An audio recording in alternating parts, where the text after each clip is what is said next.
Hello, welcome to our channel Helm of Science, and we are wishing you a very happy new year. Hope this year will be a good year ahead in your life and we will keep learning new things in this year. So let's start the journey of this new year. So in the last class we have discussed about the elementary idea of electrostatics. In today's class we are going to discuss the next part of that video, that is the basic concepts on electric field and electric potential. That is, we will nurture the electric charges. Okay, so let's start.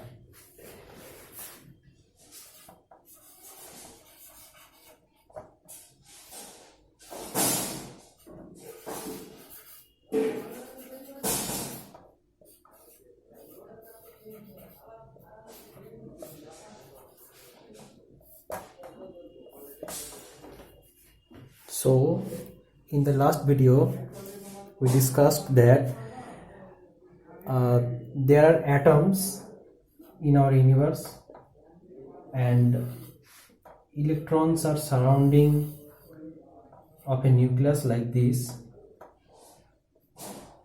and if we rub this atom with a suitable material, the loosely bound outermost electron will be free from there and it will roam here and there in the free space, and this is known as a single charge. This is electron and this is known as a single charge, and this is a negative charge, and this is the quanta of minimum charge. And if we talk about a positive charge, that positive charge will be its opposite to that the charge of a electron, but the amount of charge will be the same if there is positive charge. So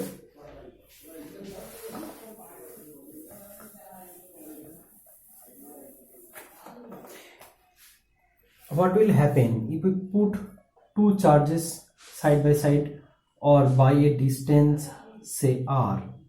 This is our q1 charge and this is q2 charge. What will happen? This charge could attract themselves, this charge could repulse themselves, depending on the nature of their charge. If these both charge is positive or these both are negative at the same time, then it will repulse each other, and the force of repulsion will depend on the magnitude of the charge. But what will happen if the type of charge here, if it is positive or it is negative, or it is negative and this is positive, this will attract each other,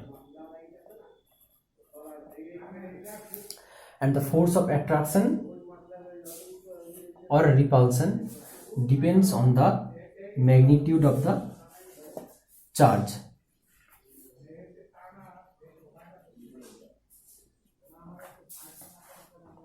So keeping this phenomena in mind, the scientist Coulomb gave a formula which describes the force between the two charge.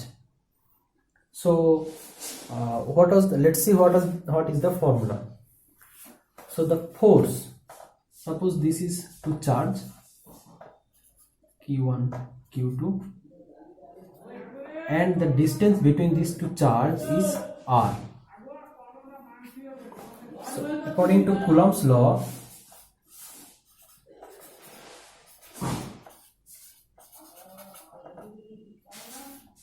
the force between these two charges is linearly proportional with the product of two charges, and it is inversely proportional to the square of the distance between these two charges.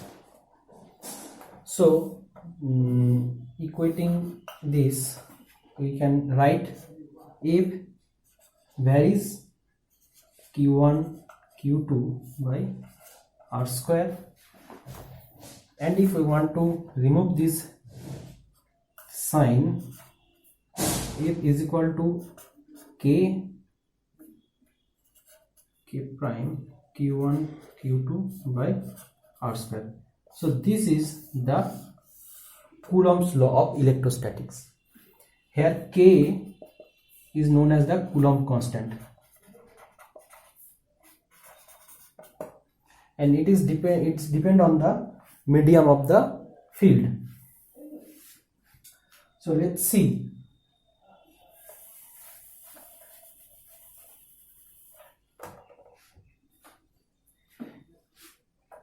So our formula is F is equal to K prime,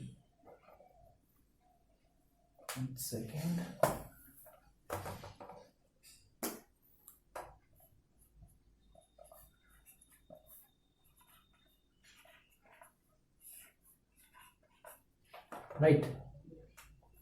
Now, depending on the medium, the value of K will be changed. Let's see. In CDS unit,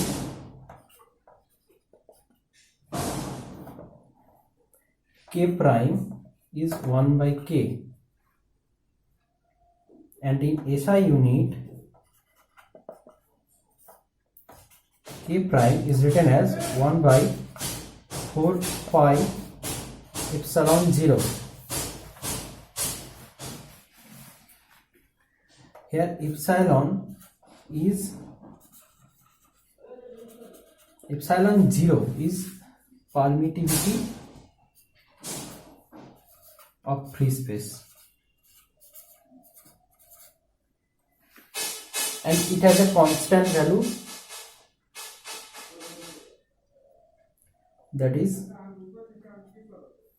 it has a value, it is 8.854 into 10 to the power minus 12 Coulomb square Newton square meter inverse.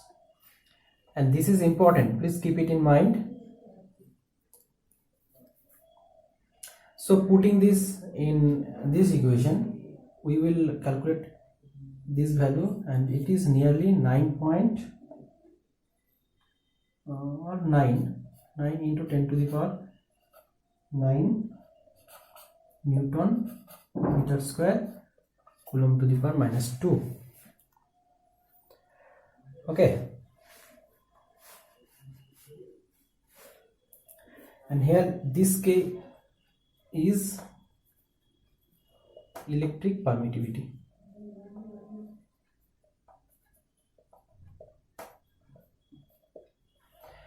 But in general case, we will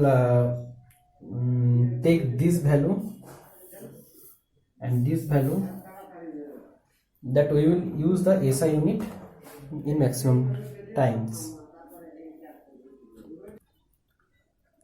Now if we use the vector notation, like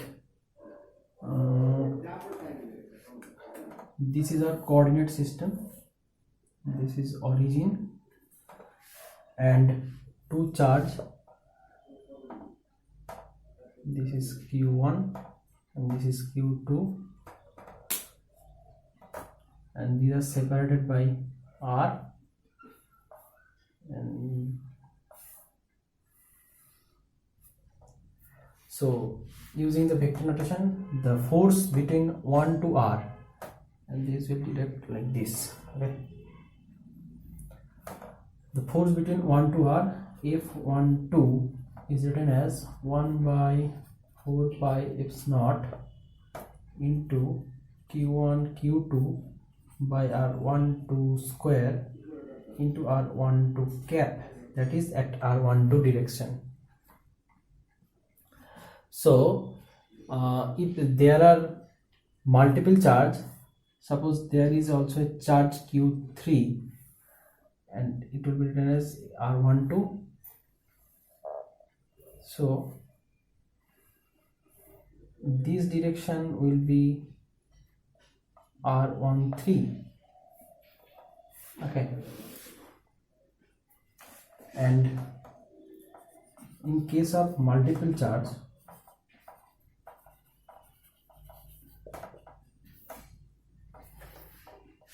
the force 1 2, here there is a force between 1 2 and there is a force between 1 3.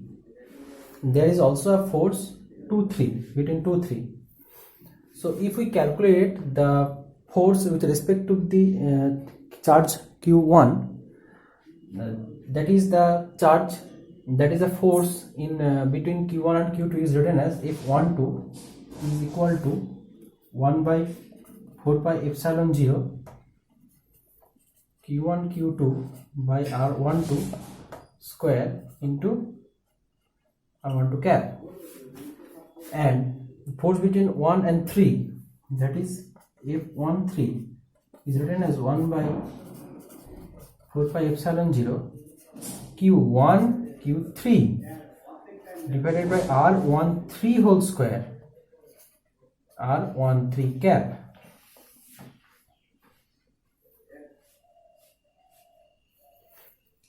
So the total force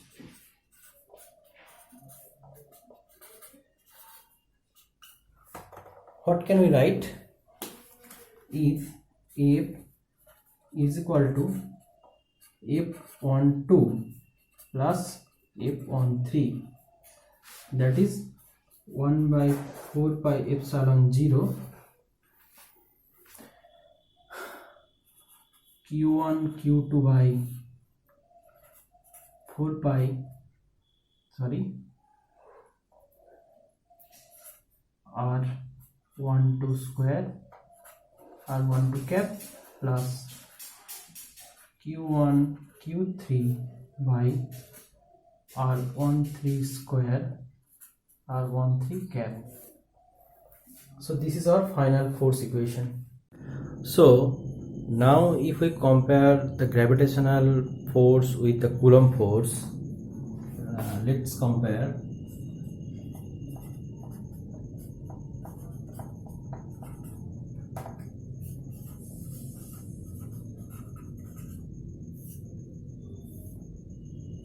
What are the outcome of this comparison? First of all, the both force are follow inverse square law, that is gravitational force is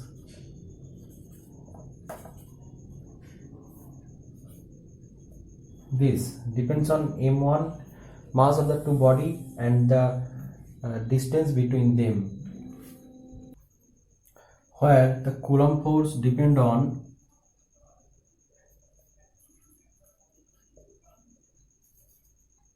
the charge of two body and distance between them and its square, and this is the gravitational constant and this is the free space permittivity electrical permittivity. So this is number one. So it looks similar, but there are some basic difference. Gravitational force is the weakest force in the universe, but Coulomb force is comparatively stronger than gravitational.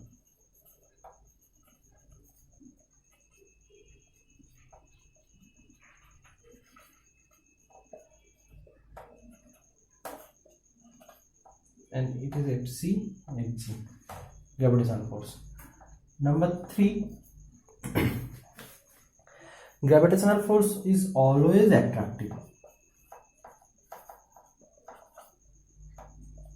It attracts both the particles attracts each other to themselves. It's always attractive force, but depending on the charge type, that is negative or positive, Coulomb force could be attractive or repulsive.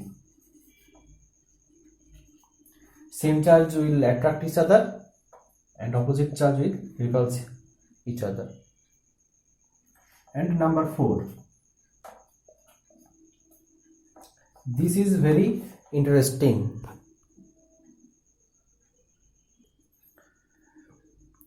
And from the definition of the gravitational force of the force equation, here the force depends on the gravitational constant g, but in the Coulomb force it depends on this constant 1 by 4 pi epsilon 0, where epsilon 0 is the free space permittivity, but it could be vary as if we change the medium, that is it could be epsilon 1, epsilon 2, depending on the medium. If it is the free space permittivity epsilon 0, if we are testing two charges inside water, it would be different epsilon value. If we do experiment inside sand or silicon, the value of epsilon will be different. So gravitation is medium independent, but Coulomb force is medium dependent.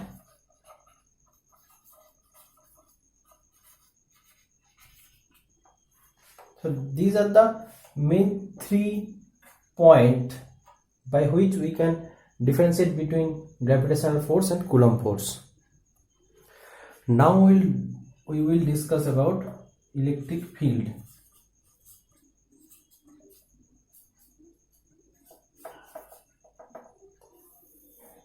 Understanding electric field and the field potential is very much important to solve any kind of electrostatic problem. Every electrostatic problem depends on electric field theorem or the concept of electric field. It is generally denoted as E, but at first let's learn about what is electric field. Suppose here is a charge Q. So this charge will attract or repulse some charges present here and there. Suppose this is plus Q.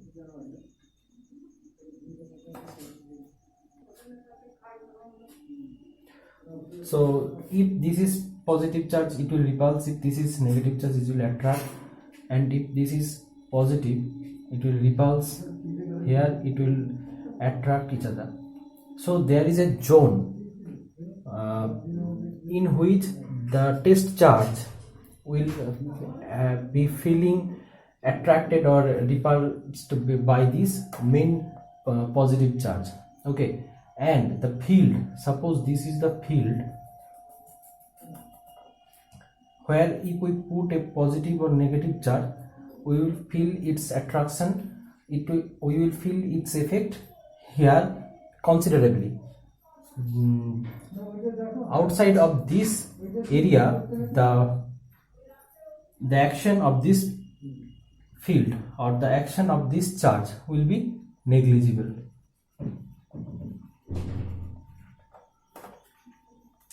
So this area is known as electric field. That is the field where the charge can act, is acting. In comparison, if we compare the cricket field, a fielder, if a batsman hit a ball outside this boundary, it is a sixer. Or if a fielder catches the ball outside this boundary, it has no value of the catch. But if he catches the ball inside that boundary, it's affecting the batsman and the batsman will be out. So this field is that effective region inside which, so the field is that area where we can feel the effect of that charge. Okay, so by mathematically we have to describe field. For a good definition, you can follow the NCERT books or H.C. Verma books. You have to remember the definition for your exam purpose. Now, generally field is written as E. but we cannot describe field mathematically. We can describe the field intensity, that is the power or energy or whatever, the intensity of the field.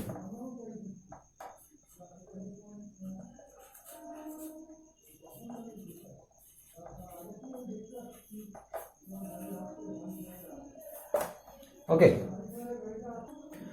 so we can define field intensity as E is equal to the force due to a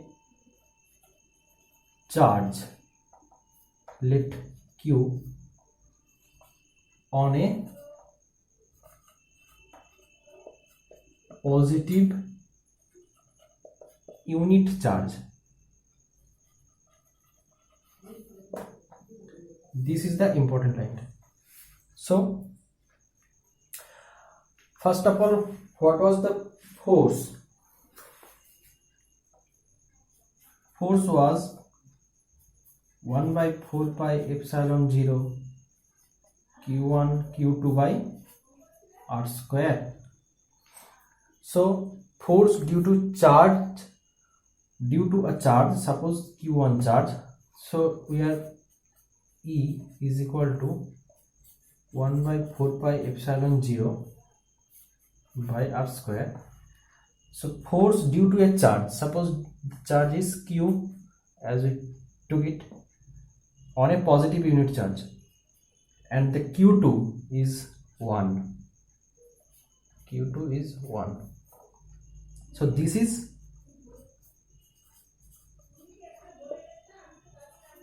q by r square.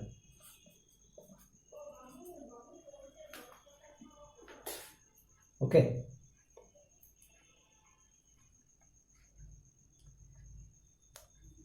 This is our electric field intensity.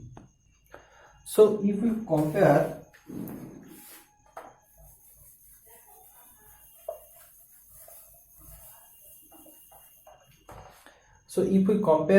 these two, this and this, what can we conclude? We can conclude that F is equal to E into Q. This is E, this is E, and multiplied by Q becomes the force. So E is equal to F by Q, and this relation is also important for problem solving in NEET, JEE and all the competitive exam and also your board exam. Now we will see the unit.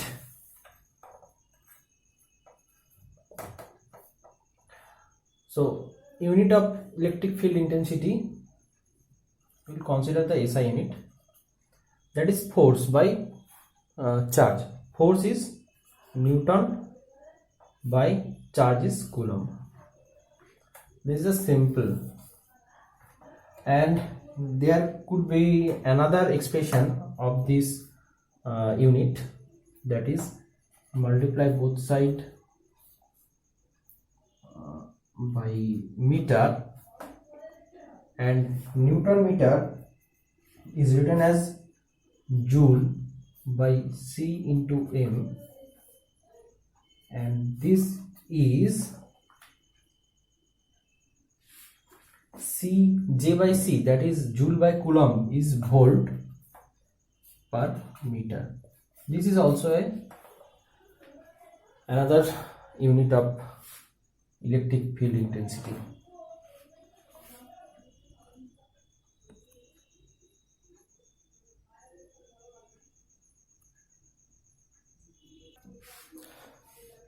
Now we will have some discussion about line forces, force of line of force.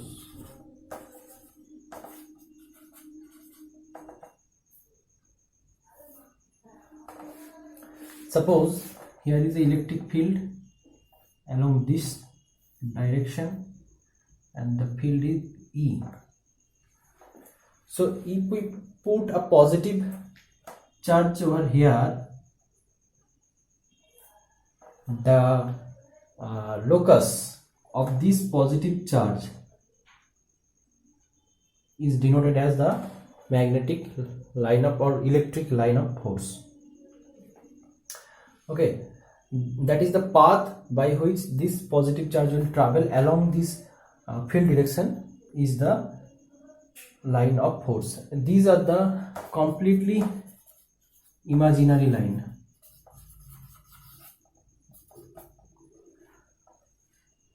We just take this, we just imagine this to for some convention or some problem solving ability, to increase our problem solving ability. If the charge is like this, suppose at some point the charge is like this, so the path it will traveling is like this.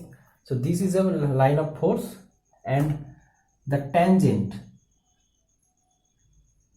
at any point is the direction of the line of force. Okay. Now let's discuss some characteristics of this line of forces or property.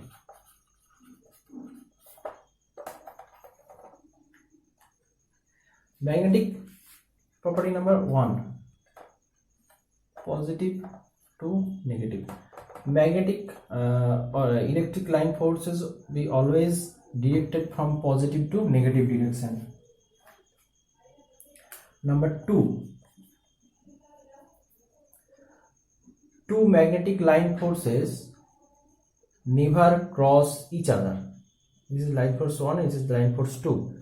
Never cross each other, never cross each other.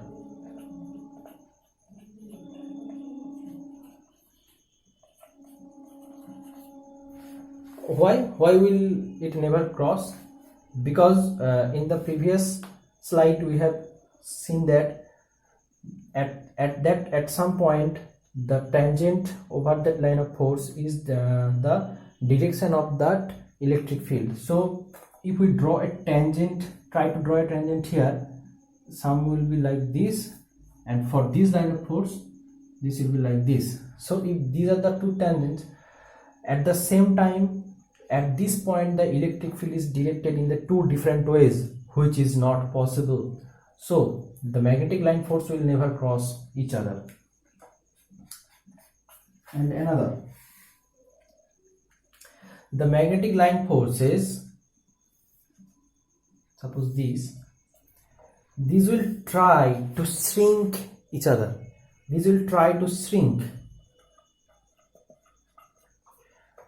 like a cable or like a string, it will try to shrink each other, which defines the attractive nature of the line of forces. And the line of forces also repulse each other, which defines the same charge repulsion property. So these properties are defined by the line of forces. So this is the imaginary line, but the concept of force line is effective to describe the electrostatics. Let's come to our next topic, that is electric dipole.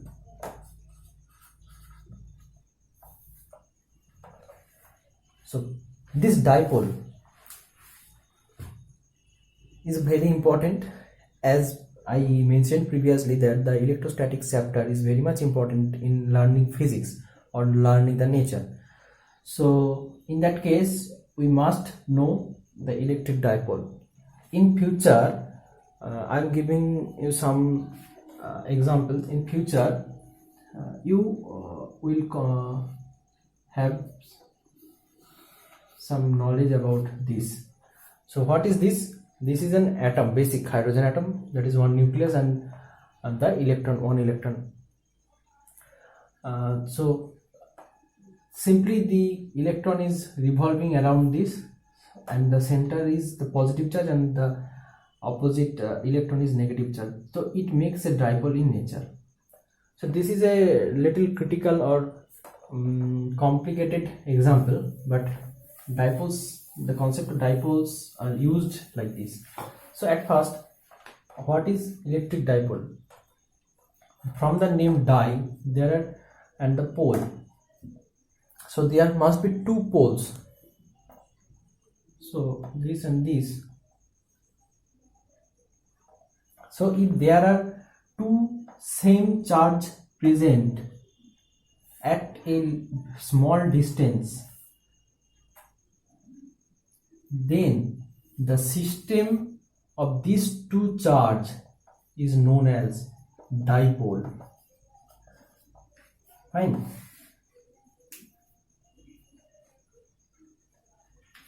But this charge must be opposite. If the two same amount of charge but opposite in nature are resides side by side or in a very small or apart by very small distance, R is very less, then the system, the total system of these two charge is known as dipole.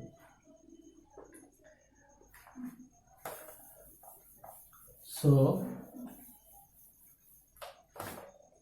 and the dipole, so it must have a mathematical expression, as this is physics. So dipole can be expressed mathematically, but we can express the moment of dipole, that is the dipole moment.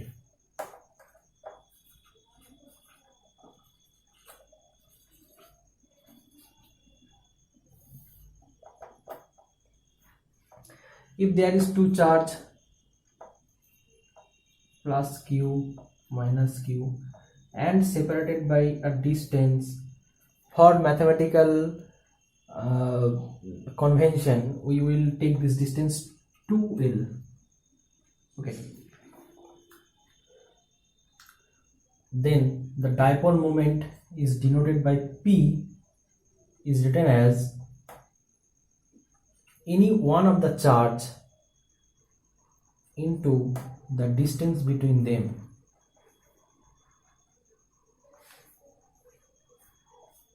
So P is 2ql. This is dipole moment.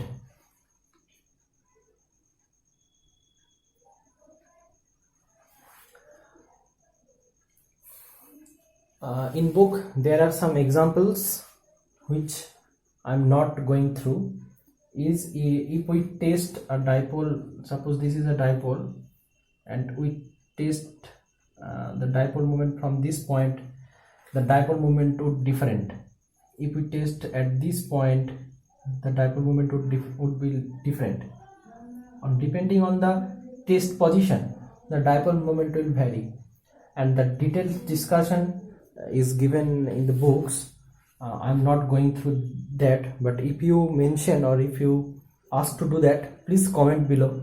If you want those expression or those derivation, I will definitely do another video, and will try to say you the method of these derivations. Okay,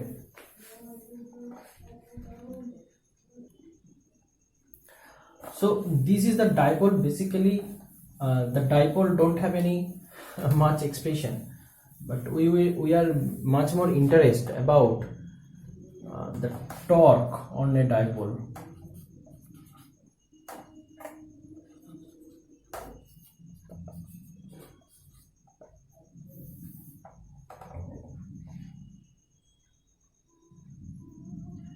So to understand this phenomena, let us think about some practical experimental practical knowledge. Suppose this is the flow of water or a stream of little water, and there is a stick like this. So the water is flowing in this direction.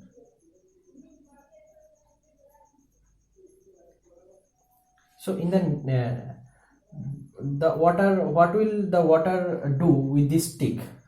This water and the stick will move like this. Okay, so from this, the stick will be like this.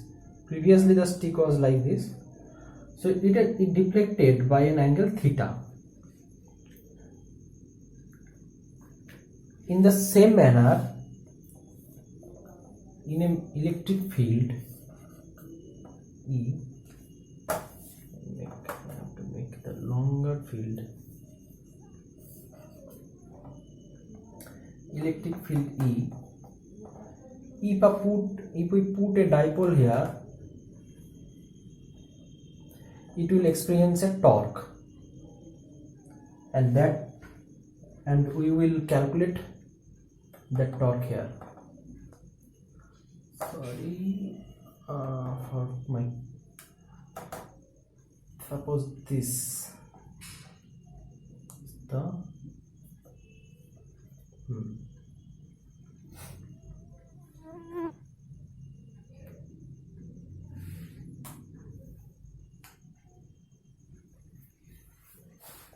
so this is the electric field E, and this is our dipole.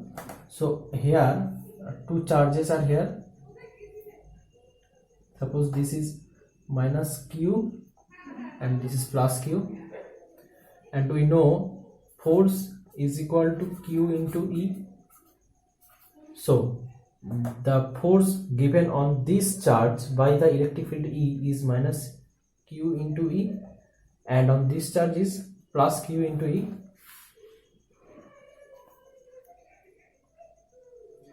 So the applied torque is written by tau is equal to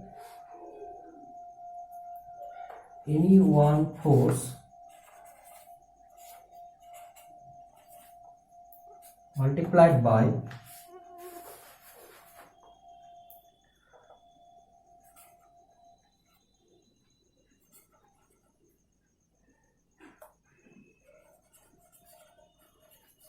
perpendicular distance between two force. Two force meaning here is a force and here is a force. So perpendicular distance is this. So this is our 2L, and this is the angle theta. So this will be, suppose it is A, B and C. So let's write down here, tau is equal to any one force, suppose Q into E, into the perpendicular distance, that is AC according to the picture. So Q into E, using the trigonometric knowledge we can say this is 2L sine theta.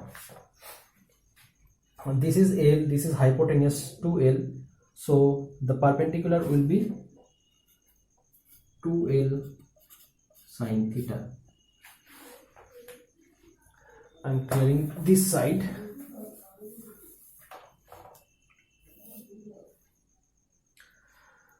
So this 2L, so tau is equal to QE into 2L sine theta. This L is vector, this E is vector, and tau is always a vector. Okay, now tau is equal to 2Q, we can rearrange it, and EL sine theta. And from the knowledge of vector notation, we can write this E cross L.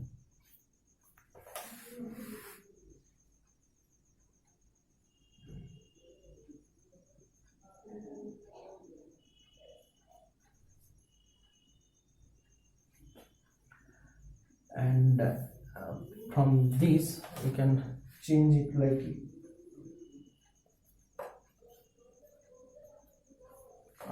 it will be more easy. 2q into L, 2q L E sin theta, and 2ql is our dipole moment P E sin theta,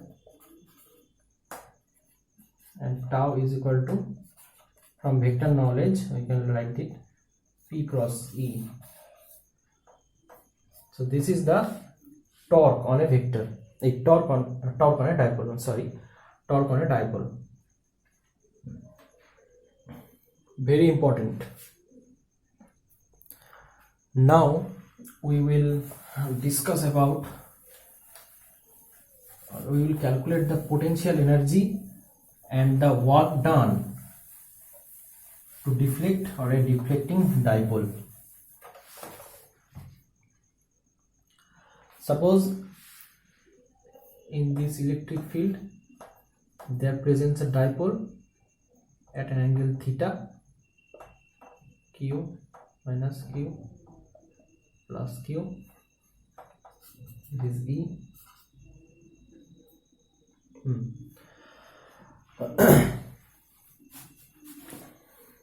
So if we apply external force over here,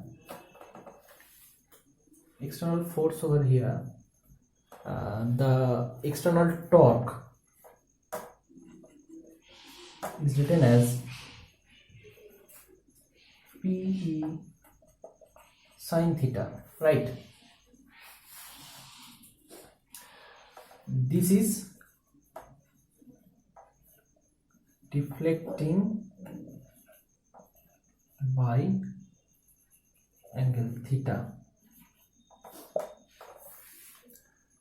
If we try to deflect the dipole by angle theta, the external torque should be Pe sin theta amount.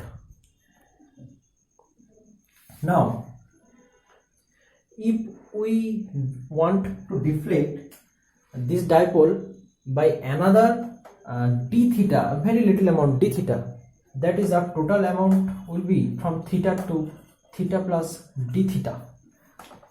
The work done on this will be for d theta, for deflecting by d theta, the work done dw is equal to tau external into d theta, and tau external is Pe sin theta d theta. So if we try to get the total work done, we will integrate this from 0 to w, that is w, and that is from 0 to theta, Pe sin theta, and it will become w is equal to cos theta, and this is the work done to deflect a dipole by a amount theta. Now the potential energy, what is the potential energy? So as the dipole deflected by the amount theta, as the dipole deflected by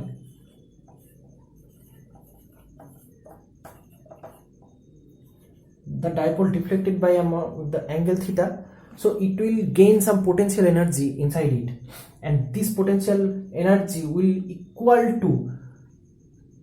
be same, that is the potential energy is V, written by Pe 1 minus cos theta.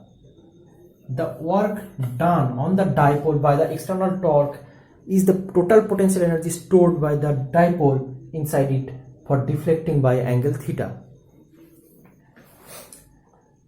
If now some special cases are there, if theta is equal to 90 degree, cos 90 is equal to 0, so V will be Pe. If theta is equal to 180 degree, V will be 2 Pe, if theta is equal to 0, that you can understand the physics from this mathematics. If the theta is 0, that is we are not changing the angle of the dipole. Then cos theta is equal to 1. So 1 minus 1 is 0 and the potential energy will be 0. Okay. So these are the basic fundamentals of electrostatics. In the next video we will continue this topic and we will learn more. And please comment how you are enjoying this class and the physics. Thank you.